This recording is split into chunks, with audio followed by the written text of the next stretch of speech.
আমরা সবাই জীবনে দৌড়াচ্ছি, কিন্তু কিসের পেছনে?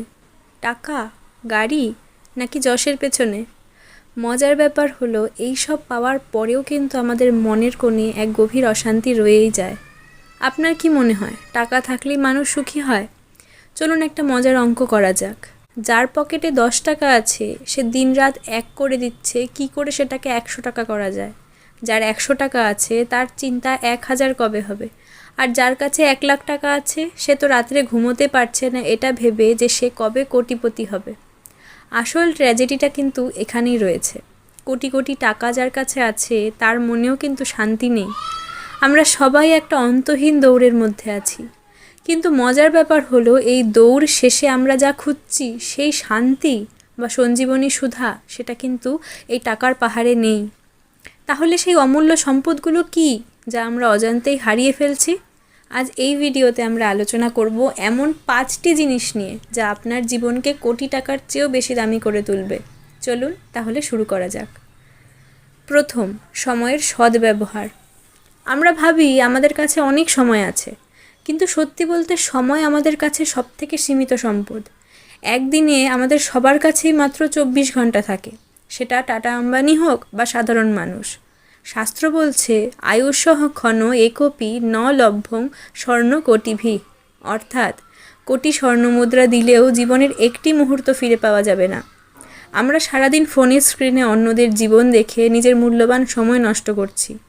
আজ থেকে প্রতি রাত্রে ঘুমানোর আগে নিজেকে একটা প্রশ্ন জিজ্ঞেস করুন, আজ আমি নতুন কি শিখলাম, বা আজ আমি কারোর মুখে হাসি ফোটাতে পেরেছি কি? 2. মনের শান্তি ও মৌনতা। আজকালকার দিনে শান্তি যেন একটা দামি বিলাসিতা হয়ে দাঁড়িয়েছে। আমরা বাইরে এত বেশি শব্দ আর গোলমালের মধ্যে থাকি যে নিজের মনের কথা শোনার সময় পাই না। মৌনতা মানে শুধু চুপ থাকা নয়, মৌনতা মানে মনের আবর্জনা পরিষ্কার করা। প্রতিদিন অন্তত 10 থেকে 15 মিনিট ফোন দূরে রেখে একান্তে বসুন। এই সময়টুকু জপ করুন বা নিজের অন্তরের সাথে কথা বলুন। দেখবেন বাইরের হাজারো অশান্তির মাঝেও আপনার ভেতরটা গঙ্গার মতো শান্ত হয়ে গেছে। 3. আসক্তি বনাম ভক্তি। আমরা প্রায়ই বলি এটা আমার বাড়ি, ওটা আমার গাড়ি, কিন্তু গভীরভাবে ভাবলে দেখবেন এখানে কোনো কিছুই আমাদের স্থায়ী নয়। আমরা বস্তুর প্রতি এতটাই আসক্ত হয়ে পড়ি যে সেই বস্তু হারিয়ে গেলে আমরা ভেঙে পড়ি। আসক্তি আমাদের গোলাম বানায় আর ভক্তি আমাদের মুক্ত করে। সংসারের সব কাজ করুন, সবার সাথে সুসম্পর্ক রাখুন, কিন্তু মনে মনে জানুন সবই সেই পরমেশ্বরের। এই মনোভাব থাকলে কোনো হারানোই আপনাকে দুঃখ দিতে পারবে না।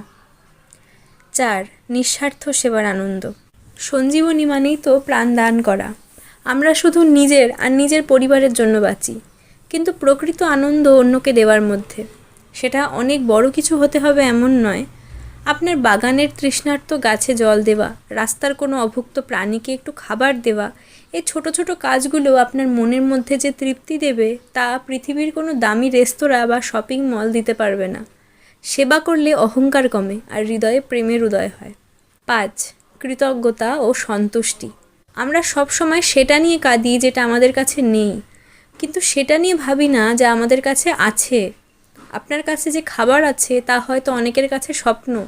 আপনার মাথায় যে ছাদ আছে তা অনেকের কাছেই নেই। এই যে আপনি সুস্থভাবে নিঃশ্বাস নিচ্ছেন, এটাই সবথেকে বড় আশীর্বাদ। প্রতিদিন সকালে উঠে আর রাত্রে ঘুমানোর আগে ভগবানের কাছে কৃতজ্ঞতা জানান। যার মনে সন্তুষ্টি নেই সে স্বর্গের সুখ পেলেও সুখী হবে না, আর যার মনে সন্তুষ্টি আছে তার কুঁড়ে ঘরটিও বৈকুণ্ঠের মতো সুন্দর। এই 5টি জিনিসের মধ্যে কোনটি আপনি আজ থেকে পালন করতে চান তা কমেন্টে অবশ্যই জানান। সঞ্জীবনী মানে প্রাণের স্পন্দন। আসুন আমরা সবাই মিলে আমাদের জীবনকে আরও সুন্দর এবং ভক্তিপূর্ণ করে তুলি। দেখা হচ্ছে পরের ভিডিওতে। রাধে রাধে।